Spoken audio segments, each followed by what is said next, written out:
Hi everyone, my name is Nat. So thank you so much for clicking this video. So some of you may have clicked on it because you currently have an Achilles tendon injury. You may have ruptured your Achilles, or you know someone who has, or you just may be interested in it.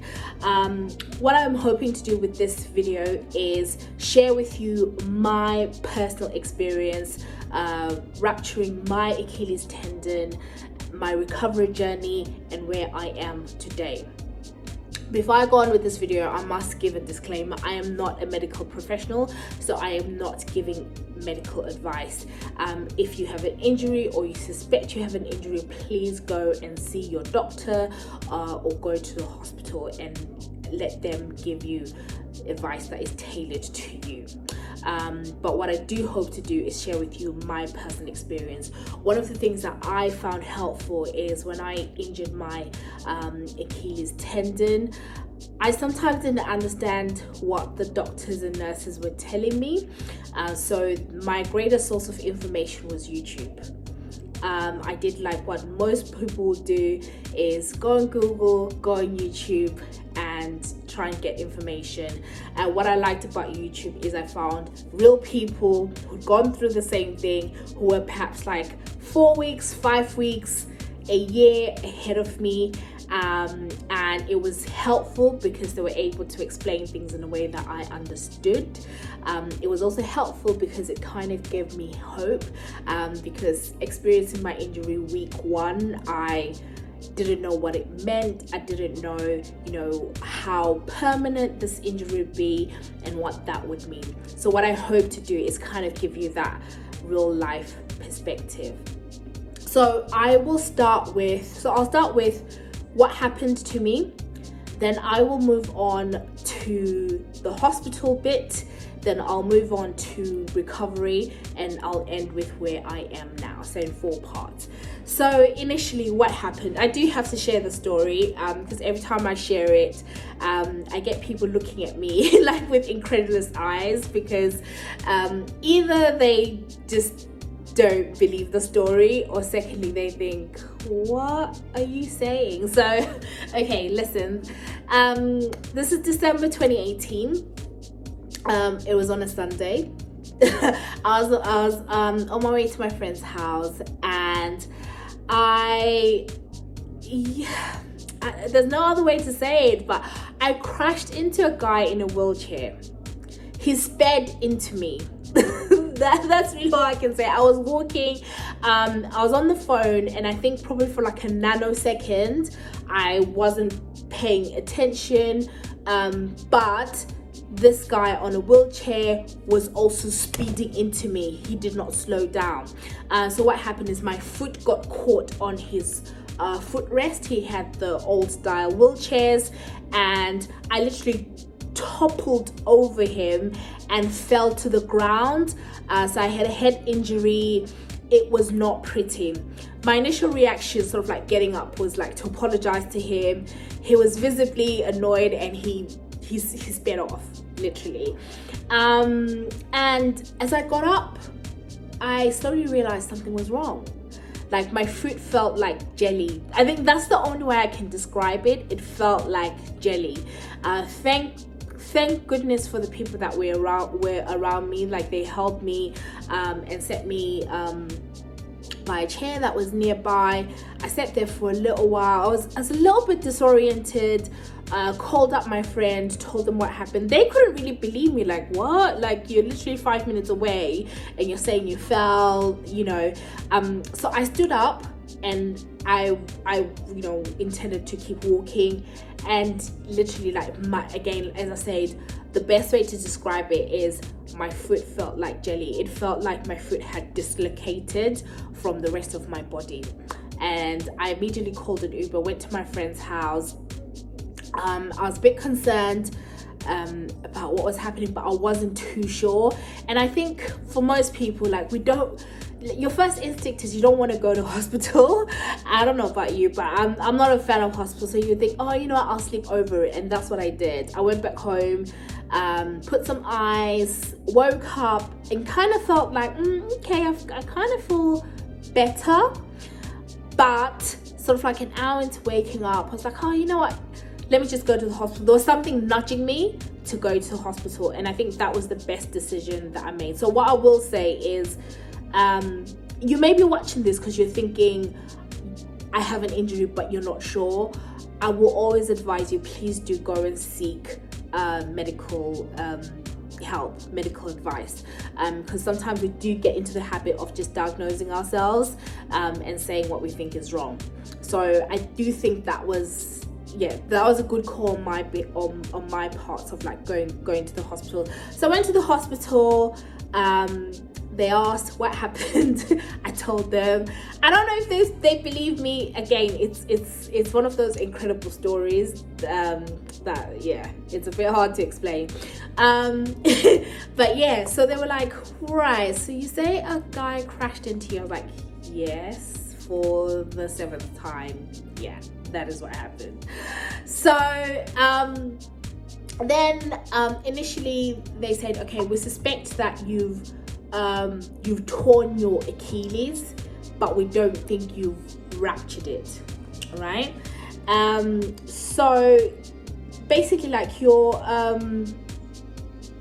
Achilles tendon is the band of tissue that connects the calf muscles at the back of the lower leg to your heel bone, right? So most people like tear the tendon.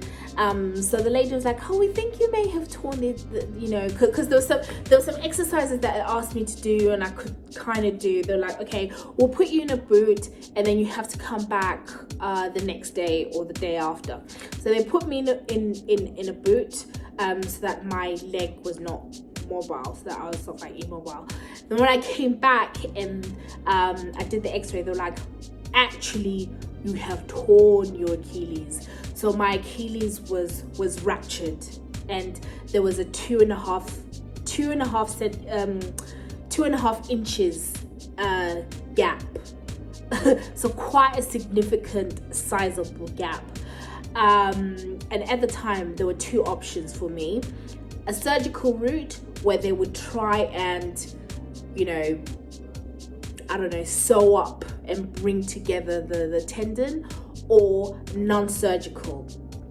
I didn't know, you know, what was the best option for me, but I do know that I was wary about any sort of like surgical procedure.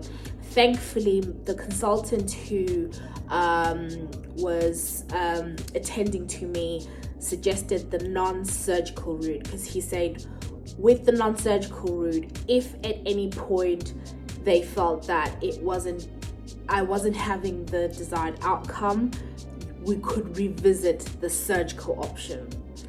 I do know some people who have initially gone to the surgical option. And then what I did as well is I went online, just did my research, and for the most part, what I could find is, if you can avoid the surgical as a first option, it is advisable to do so that you can see what your body can do. So that is what I did. And again, like I said, I'm not a medical professional. I cannot give you medical advice. But if you do have the option of not going the surgical route in the first instance, I would always suggest going that route first. So what that meant for me personally is I was then put in a cast for approximately 6 weeks. So I think what I have to say is, I really didn't understand what was happening. I was in a boot first of all, and they're like, okay, well, yeah, we're going to put you in a cast and we're going to give you crutches and you're going to go home. I was like, okay, cool. But I wish I had understood what that meant. If you've never been in a cast and had crutches, what I will say, for me, I know people are different. It was just such a, I don't want to say life-changing because it sounds so dramatic, but it was such a big deal that I was not prepared for. So being put in a cast meant that I could not use my leg because my leg was in a cast. I couldn't do anything, right? and I had to use a pair of crutches. And I remember when I was first given the pair of crutches, I was given the pair of crutches, and literally the guy showed me for like 30 seconds and was like, oh, this is what you need to do, and just left me to it. And I remember I was going out, I was on my own, I was having trouble with the crutches as expected. And at some point, like, there's a doctor who stopped me and was like, actually, we think we should, maybe you should be admitted into hospital. And I was like, oh hell, no, I hopped my way to that Uber. But yeah, but being in crutches and in a cast was a certain level of freedom was taken away. That's all I can say. So all the things that you take for granted, bathing, having a shower, walking to the shops, walking around your house, walking around your flat, that goes out of the window when you're now in a cast and crutches. You are very much dependent on the people around you. That's if you're fortunate enough to have people around you, or you have to, everything takes twice as long. A simple thing like bathing, like taking a shower, is a task in itself. So I think if you do go down that route, what I will say is you just be prepared for just be prepared for the adjustments that you may need to make. So one of the things that I did is I went on Amazon, and there's a cast protector that you can buy that I used to wear every time like I was taking a bath or taking a shower. You can actually get like a chair, like a shower chair. I know like there's some people that use it, particularly elderly people. So you kind of have to go to those lengths. I think one of the things that I did find very difficult being in a cast was my leg would itch. Am I saying it right? I don't know, maybe it's my accent. Like I would want to like scratch my leg and I couldn't because I was in a cast. But what I did find helpful, but again, like I don't know if this is the right thing, but I had knitting needles. So I had like a knitting needle, and I used to use that like every time like I like I would feel like I needed to scratch, like I'd use that. But I will say that was a very, very challenging 6 weeks for me. It kind of got a bit easier towards the end because I was a bit used to it, but the disempowerment and the pain as well, because literally I could feel, I guess that was the healing process. Like I could feel like little pangs and everything sort of like, I guess, coming together. That's what I like to think of it as. So I had to rely on painkillers, but as time went on, I relied on them less. And particularly for me, and I think for a lot of people, if your leg is immobile, you may be given injections to those injections are supposed to be a preventative measure to prevent you from getting blood clots. I did struggle with that for the first week or so. I remember I had to get a family member who is a nurse. She used to come literally every day and help me inject. But as time went on, I kind of got used to it, and I got into the habit of doing it because it was for my own benefit. Again, so this is the little sort of like what the hospital gave me. In terms of what I did, like I said, YouTube was such a great resource for me.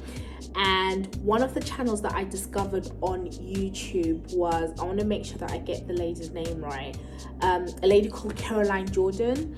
She has chair cardio workouts. And one of the things that I came across was the importance of, in a safe way, making sure that my legs were moving and that I was, getting in some exercise as much as I can. So I relied heavily on the chair cardio workout that Caroline Jordan did. So I cannot speak highly of I cannot speak highly enough of that lady. So if you're on YouTube, Caroline Jordan, again, I'm not being paid or sponsored to sort of say this, but she's a resource that I found really, really, really helpful. So I think the cast and crutches bit is the hardest part. Mentally, it is very difficult moving from, you know, being fully independent to not being independent to having to ask for help when you need to ask for help. But that is the hardest bit, and once you get over that, it gets better. So if you're in that stage, I just want to say to you that it will get better. It definitely will get better. So I had my cast from December up until I believe beginning of February 2019. So like I said, my injury was in December 2018. And then once they removed my cast, I was so happy. I was so happy. And then they put me in a boot. Which had heel wedges. And the idea was for the heel wedge to be reduced in size every 2 weeks until it was flat. So it was going over a period of 6 weeks, the wedge was going to be reduced. So my experience, so they put me in the boot. I was like, oh, this is great, because with the boot you can go home and sort of remove it. What I didn't appreciate is, so the first day I got home, what I had not appreciated is, I'm sure there's a medical term for this, because my leg had been in a cast, it meant that the muscles in my leg had weakened. So when I got home, I was excited to take off the boot, because I was like, oh, at least I can kind of like hop around the house without my boot. I was in for a surprise, which mentally just took me out. Literally, I couldn't walk. Yeah, like I couldn't walk. Like my leg, first of all, like in size, was so thin. It was so weak. I tried to stand up, and I literally couldn't master like the art of walking. And I remember at the time I was that mentally that did something to me. But again, I went online and I found out that this was not unique, this was not new to me, and this is something that happens. But again, I wish I had known that. So it's really important to know that when you remove your cast, that's if you have a cast or whatever the case is, like when you start having to use your leg again, be very mindful that your leg has not been in use and has been weak. So just be prepared for that, but don't worry, it will get better. So by the next day it kind of got better, but then I had to go for physiotherapy, where literally I kind of had to learn how to walk again. And you don't realize that when you haven't used a part of your body, or in my case your leg, in a while, little things like which foot you put forward first, I kind of had to sort of like relearn that. But thankfully it didn't take long. I want to say by week 2 it was fine, although I still kind of had to, I was still wearing the boot with the heel wedge for protection. So that was quite an experience. And then I guess after that I was free. But what no one kind of tells you is also sometimes, so I remember I had my last appointment with the hospital. I had like appointments every 2 weeks, 3 weeks, and the moment I remember my last appointment, they're like, oh, you can remove your boot and just use trainers If you do need to use your crutch for support, do use your crutch for support. At that point, like, I had been so looking forward to that, but when it was time for me to do that, I was scared, because I was like, I wasn't confident in my ability to like walk, something I had been doing for so many years. But what is really important is that you keep up with your physio. I know you may not be in the UK, you may be in a country where you have to pay for your physio. Do try and do that. If not, again, YouTube has got so many physio exercises that you could do, but the ones that I found helpful for me were particularly hill raises, hill drops, and toe to wall stretches. So if you just search for those and do those every day, once a day, twice a day. I remember when I first tried doing them, like literally I would be so tired after doing them, but my leg got stronger and stronger. I could feel my ankle, my Achilles getting stronger and stronger. For a very, very long time, even now actually, I wear trainers for the most part. So actually what you have to realize that you kind of have to view it as you can get over the injury. However, it means that your Achilles, your tendon, whatever the case is, may be prone to other injuries. So you kind of have to treat it with a little bit more TLC. One of the things that I do that I find really helpful is using this. This is called, hopefully you can see this, it is called a kinesiology therapeutic tape. And literally you can put the tape like around your tendon, like if you're walking or you're doing exercise. I find it really helpful, and almost 2 year and a half after my injury, I still use this. There's different variations. I'm sure there may be different brands, I don't know, but that is something that I have found helpful. But yeah, I think what I will say is, if you currently have an injury, there is light at the end of the tunnel. Happy healing to you. If you have any questions, please put them in the comment section and I will answer them for you. I will also put a link to Caroline Jordan's YouTube page that you can look at. Definitely do the chair cardio, because the worst thing that you can do is be inactive during your recovery phase. And also, don't rush to wear your heels, to wear your office shoes.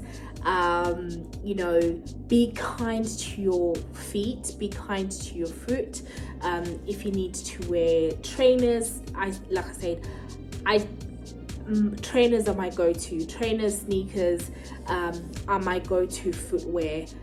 It's only sort of like a year, I want to say a year, or definitely after a year after injury, post-injury, that I wore heels for the first time. But again, I'm always cautious, and I make sure that I carry my trainers. So I've accepted that is a way of life for me. But yeah, like I said, I talked to you about my injury, the hospital bit. As I said, if you have the option, do try and go for the non-surgical route if you can.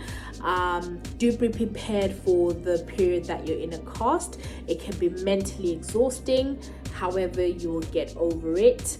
And do ask for help. Just do be mentally prepared for that disempowered feeling that you may feel.